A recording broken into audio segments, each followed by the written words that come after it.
Salut et bienvenue dans ce nouveau tutoriel consacré au pointeur en langage C. Donc, tout d'abord, nous allons définir ce qu'est un pointeur. Un pointeur est une variable, donc une zone mémoire, permettant de stocker l'adresse d'une variable.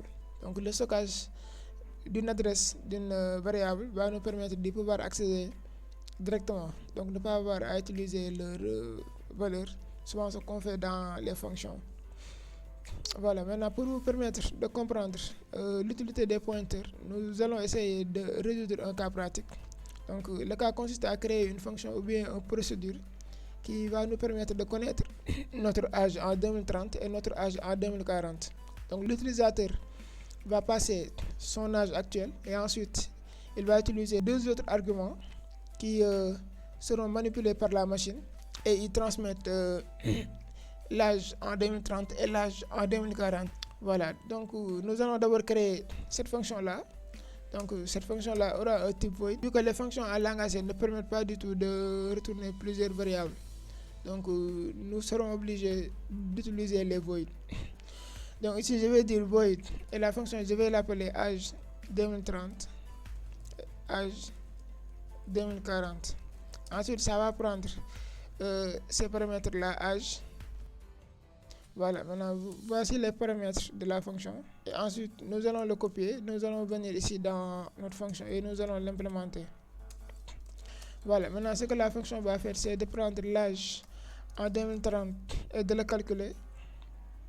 2030, donc moins 2023. Donc on suppose que l'année auquel on est, nous sommes en 2023 actuellement. Voilà, maintenant nous allons faire ça plus âge. Et ensuite, nous allons faire de même pour l'âge en 2040. Si on va juste modifier ça. Maintenant, nous allons venir dans notre fonction main pour tenter d'appeler cette fonction-là. Donc, âge 2030-2040. Ensuite, on va y passer nos arguments.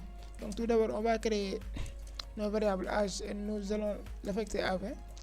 Ensuite, d'autres variables comme l'âge en 2030, mais des variables que l'on ne va pas du tout initialiser d'une manière correcte parce que c'est à la machine de se charger des modifications de ces variables là et de les affecter à leur valeur correcte.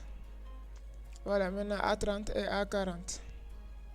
Puis qu'on a terminé de faire ça, maintenant ce qu'on va faire c'est d'y passer ces arguments ici. Donc on va y mettre âge A30, A40. Donc on a terminé, donc on va tenter d'afficher ces variables là.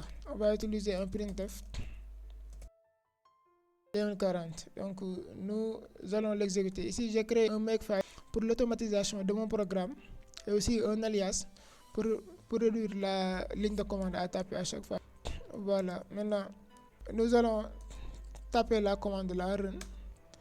Donc il a bien fait l'exécution.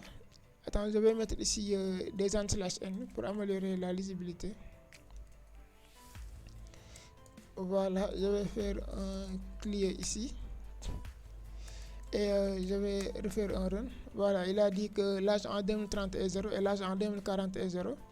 Donc ce qui témoigne que nos variables A30 et A40 n'ont pas subi de modification. Donc pour apporter des solutions à ces genres de problèmes là, c'est là où on va faire appel au pointeur.